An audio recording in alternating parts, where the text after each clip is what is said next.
کہ آہستہ ذکر کرنا زور سے ذکر کرنے سے 70 درجہ زیادہ درجہ رکھتا ہے۔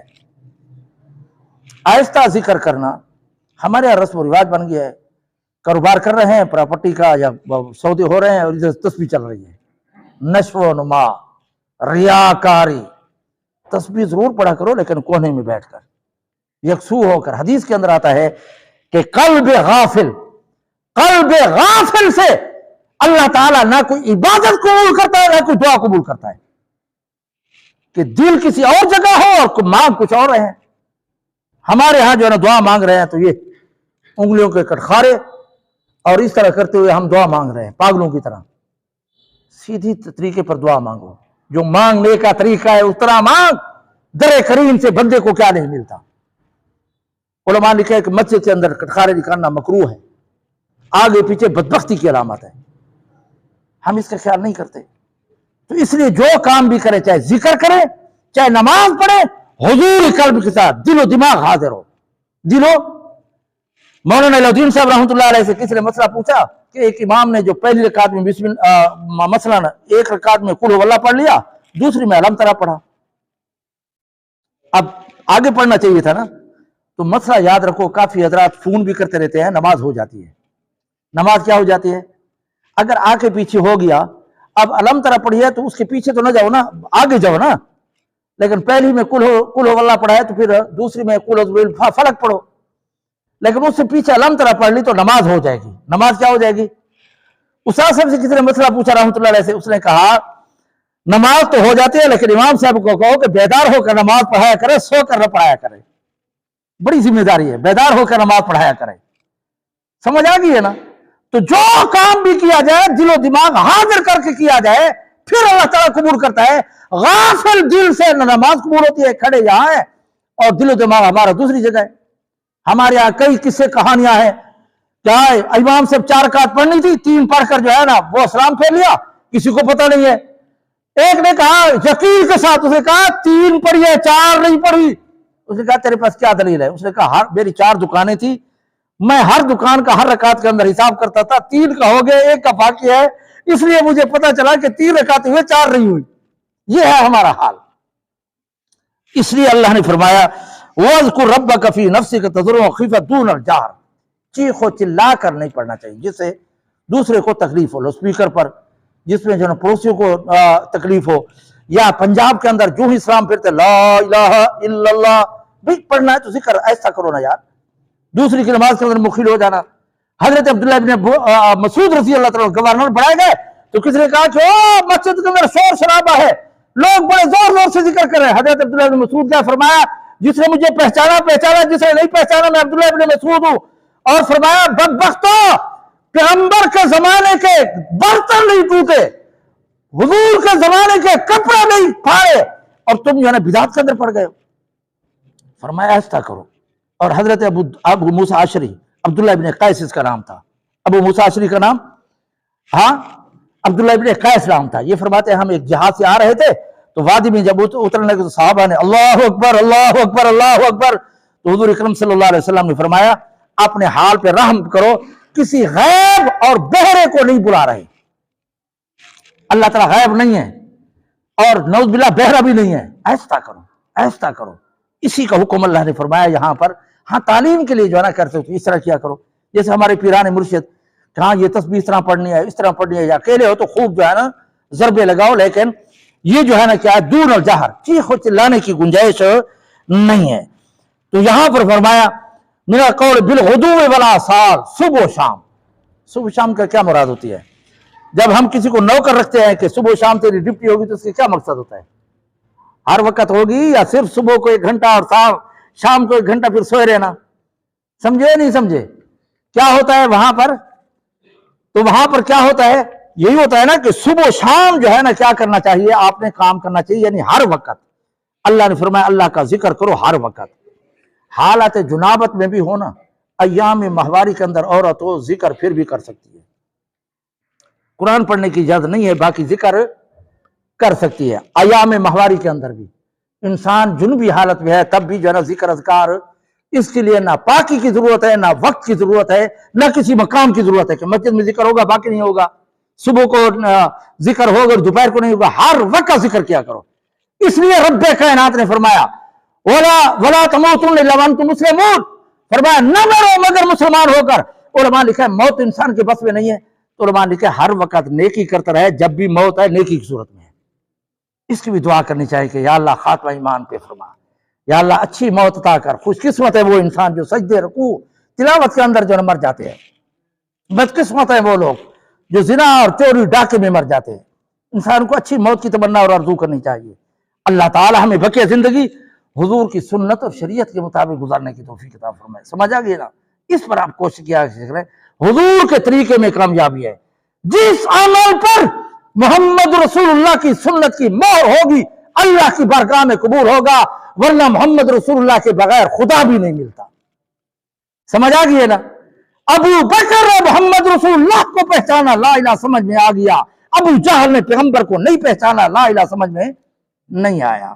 اللہ تعالی ہمیں بقیہ زندگی صحیح ذکر سنت کے مطابق ذکر کرنے کی توفیق عطا فرمائے۔ اپنے طور پر نہیں، اپنے طور پر نہیں۔ ہمارے ہاں جو ہے نا قبر پہ جب چلے جائیں تو پھر اذان دیتے ہیں، جی شیطان حساب کتاب کا وقت ہے تاکہ ثابت قدم رہے۔ دنیا میں اذانوں کا اس نے جواب نہیں دیا، اب جو ہے نا ہاں وہ مار پڑے گی یا وہاں پر جو ہے نا اذان کام آئے گی؟ اذان نہیں ہے، اذان نہیں ہے، حضور نے نہیں دی، صحابہ نے نہیں دی۔ مسئلہ یاد رکھو، ہمارے ہاں جو ہے کیا ہوتا ہے کہ جی اذان دے دو شیطان بھاگ جائے گا۔ ہر جگہ جو ہے نا شیطان کو بھگانے کے لیے، سمجھ آ گئی ہے نا؟ ہاں اذان ضروری نہیں ہوتی۔ علماء لکھا ہے کہ بیوی کے قریب جو تو شیطان حملہ کرتا ہے، دعا پڑھ لیا کرو۔ سمجھ آ گئی نا؟ پھر وہاں پر بھی اذان دینی چاہیے نا، پہلے اذان دو اور پھر جاؤ۔ اپنے طور پر کوئی مسئلہ نہ بناؤ، جو حضور نے سے ثابت ہے اسی پر عمل کرو۔ ہماری کا 100% کامیابی حضور کے طریقے میں ہے۔ اللہ تعالی ہمیں بقیہ زندگی حضور کی سنت اور شریعت کے مطابق گزارنے کی توفیق عطا فرمائے۔ وآخر دعوانا ان الحمد للہ رب العالمین۔